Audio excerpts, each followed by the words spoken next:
নমস্কার বন্ধুরা, রাখির কিচেনে আপনাদের সবাইকে স্বাগত। আশা করি আপনারা ভালো আছেন। আমি আজকে একটি সুস্বাদু রেসিপি নিয়ে চলে এসেছি আপনাদের সাথে শেয়ার করব বলে। যদি রেসিপিটা ভালো লাগে লাইক করবেন, কমেন্ট করবেন আর সাবস্ক্রাইব করার অনুরোধ রইল। পাশে থাকা বেল আইকনটাকে টিপে দেবেন, যখনই আমি নিত্য নতুন ভিডিও ছাড়ব নোটিফিকেশন সবার আগে আপনাদের কাছে পৌঁছিয়ে যাবে। আর পুরো ভিডিওটা দেখার জন্য অনুরোধ রইল, আমার চ্যানেলটাকে সবার সাথে শেয়ার করার অনুরোধ রইল। আজকের রেসিপি হচ্ছে চিকেন চাটনি। চিকেন চাটনি বাড়িতে সহজে কিভাবে তৈরি করতে পারবেন, একদম নতুন রেসিপি, নতুন ধরনের রেসিপি। এই রেসিপিটা অতপক্ষে কেউ এখনও পর্যন্ত শেয়ার করেনি, তাই আপনাদের সাথে শেয়ার করলাম। চিকেন চাটনি বানানোর জন্য আমি এখানে 250 গ্রাম চিকেন নিয়ে নিয়েছি। পুরো সলিড চিকেন ভালো করে ধুয়ে রেডি করে নিয়ে নিয়েছি। তারপরে একটা মিক্সিং জার নিয়েছি, তার মধ্যে চিকেনটাকে দিয়ে বেশ খানিকটা আদা কুচিয়ে আদা দিয়ে দিয়েছি, আর 8 থেকে 10টা রসুন কোয়া দিয়ে দিয়েছি, দিয়ে পেস্ট করে পাশে রেখে দিয়েছি। তারপরে গ্যাসের উপরে কড়াই বসিয়ে দিয়েছি। এটা চিকেন চাটনিটা করতে গেলে একটু বেশি তেল লাগবে, মিনিমাম 250 গ্রাম চিকেনের জন্য 75 গ্রাম তেল লাগবে। সেই তেলটা দিয়ে দিয়েছি। পেঁয়াজ দিয়ে দিয়েছি, 4খানা বড় বড় মিডিয়াম সাইজের 4খানা বড় বড় পেঁয়াজ দিয়ে দিয়েছি। দিয়ে দিলাম আদা কুচি, আর এখানে দিয়ে দিলাম 15 থেকে 20 কোয়া রসুন দিয়ে দিয়েছি। 20 কোয়ার আমি রসুনই দিয়েছি। আর এই যে দেখছেন চিকেন চাটনি যাবতীয় হবে, তবু সেই কারণে 250 গ্রাম টমেটম লাগবে। কিন্তু চাটনিটা যাবতীয় একটু টকটক ঝাল ঝাল মিষ্টি মিষ্টি হবে। মিষ্টিটা হবে না বেশি, সে টকটক আর ঝাল ঝালটাই বেশি হবে। সেই ক্ষেত্রে আমি 250 গ্রাম টমেটমটা দিয়ে দিলাম। ভালো করে নাড়িয়ে যখন দেখলাম টমেটমগুলো আদা সেদ্ধ হতে হতে আরম্ভ করে দিয়েছে, তখন আমি যে চিকেনটাকে পেস্ট করে রেখেছিলাম সেই চিকেনটাকে দিয়ে দিলাম। আর চিকেনটা পেস্ট করেছি, দেখতেই পাচ্ছেন কীরকমভাবে চিকেনটাকে আমি পেস্ট করেছি। তারপরে চিকেনটাকে দিয়ে খুব ভালো করে 1 থেকে 1.5 মিনিট নাড়াতে হবে। আর আঁচটা তখন কিন্তু হাইতে রাখতে লাগবে, কেন যাবতীয় চিকেন থেকে জল বেরাবে।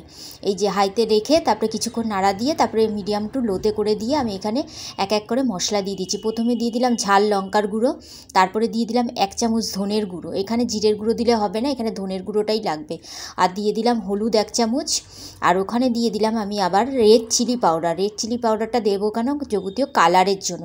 আর স্বাদ অনুযায়ী লবণটা দিয়ে দিলাম। স্বাদ অনুযায়ী লবণটা দিয়ে এরকমভাবে ভালো করে খুব সুন্দর করে কষাতে হবে, খুব ভালো করে, যে জিরে ঠিরে সব দিয়েছি তার যেন কাঁচা গন্ধ না আসে। 1 থেকে 2 মিনিট ধরে ভালো করে কষিয়ে নেওয়ার পরে তারপরে এখানে দেখছেন ভিনিগার। এখানে আমি 4 চামচ ভিনিগার দিয়ে দিয়েছি, মানে এই ছোটো হাতার 1 হাতা ভিনিগার দিয়ে দিয়েছি। আর 2 চামচ দিয়ে দিলাম সোয়া সস। এখানে সোয়া সসটার অপশান আছে, দিতেও পারেন আবার নাও দিতে পারেন। তো দিয়ে দিলাম। দিয়ে দেওয়ার পরে বেশ 4খানা আমি এখানে বেশ কাঁচা লঙ্কা নিয়ে নিলাম। কাঁচা লঙ্কাটা কেন আমি দিলাম না চিড়ে, যাবতীয় ঝাল হয়ে যাবে যদি বেশি, সেই ক্ষেত্রে কেউ যদি কাঁচা লঙ্কা চিবিয়ে গোটা গোটা এরকম খেতে চায় সেই ক্ষেত্রে এরকম হবে। আর আমি 1 মুঠো ধনেপাতা দিয়ে দিলাম। আর এই যে আমার হাতে দেখছেন একটা গোটা লেবু, পাতিলেবু, পুরো পাতিলেবুর রস গোটা একটা পাতিলেবু দিয়ে দিতে হবে। বেশ বড় সাইজের একটা পাতিলেবু দিতে হবে। যাবতীয় চাটনিটা যখন হবে একটুখানি টকটক লাগবে, সেটা খুব ভালো লাগবে। আর আমি এখানে দিয়ে দিলাম 1/2 চামচ গরম মশলার গুঁড়ো, আর 1/2 চামচ দিয়ে দিলাম কাসুরি মেথি। ভালো করে দিয়ে সব কিছু দিয়ে আমি মাঝখানে একটু চিনি দিয়ে দিয়েছিলাম, সামান্য পরিমাণে একটুখানি চিনি দিয়ে দিয়েছিলাম, সেই চিনিটা দেখাতে ভুলে গেছি। তারপরে এগুলোকে দিয়ে এরমভাবে খুন্তি দিয়ে থেতলিয়ে দিয়ে তারপরে এই যে কাপটা দেখতে পাচ্ছেন, এই কাপের আমি 1.5 কাপ জল দিয়েছি। 1.5 কাপ জলটা দেওয়াতে ভালো করে খুব সুন্দর করে এটাকে সেদ্ধ করে নিতে হবে।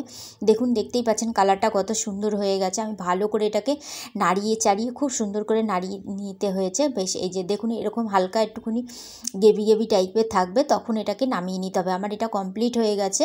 এটাকে আমি গ্যাসটাকে বন্ধ করে এখন আমি একটা প্লেটের মধ্যে সার্ভ করে দিচ্ছি। এই যে প্লেটটা নিয়ে নিয়েছি, প্লেটের উপরে আমি দেখুন সার্ভ করে দিলাম। এটা সুন্দর করে একটুখানি সার্ভ করে দিতে হবে।